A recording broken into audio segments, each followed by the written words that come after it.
So here we have the different roses from Noack roses that was delivered by Laubjerg, or Laubjerg in Danish. It's this company here.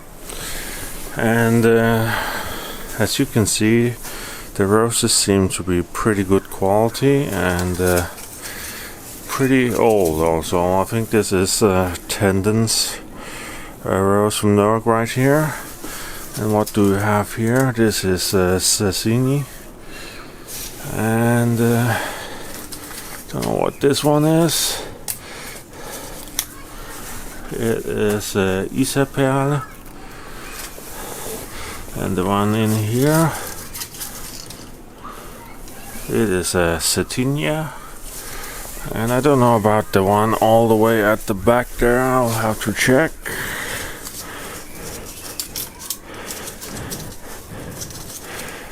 It is the climber Graciosa. And yeah, Sachsenperle here was the only one. I think most of them looks quite old and quite nice. Nothing wrong with the quality here. But I noticed with Sachsenperle they have planted it very high in the pot. I can get my fingers down here. This is the grafting unit.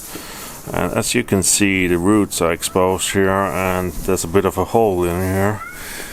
So that one definitely went a bit quick for them about getting into pots, I think.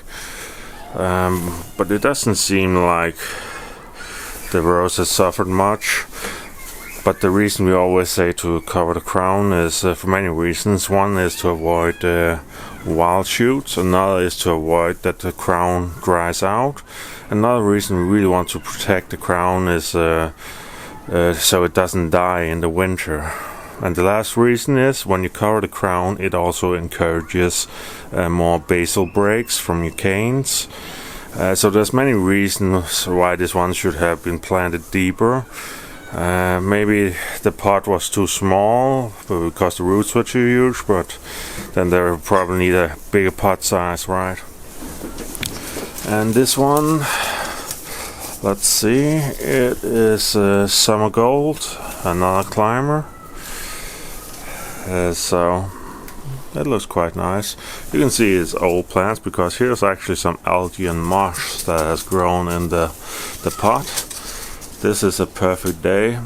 This one is definitely at least a 2-year plant, I can tell by the thickness. Also this one seems at least 2-year plants, so that is all good. And this one is Ambiente. And the one at the back here is a Flashlight.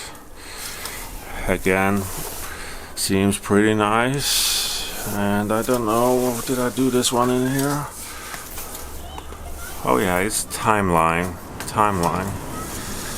So yeah, guys, these seem very nice on quality.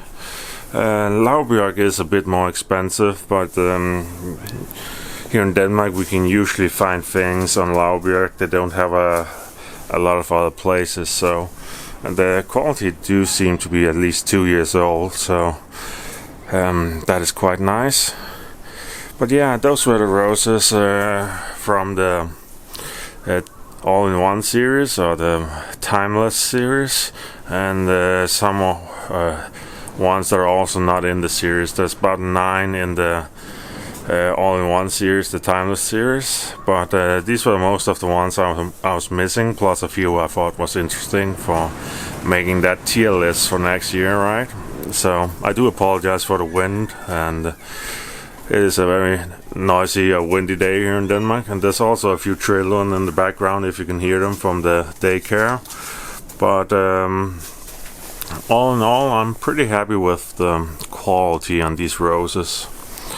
So now the roses from Laubjerg are about the same as Austrian roses in price.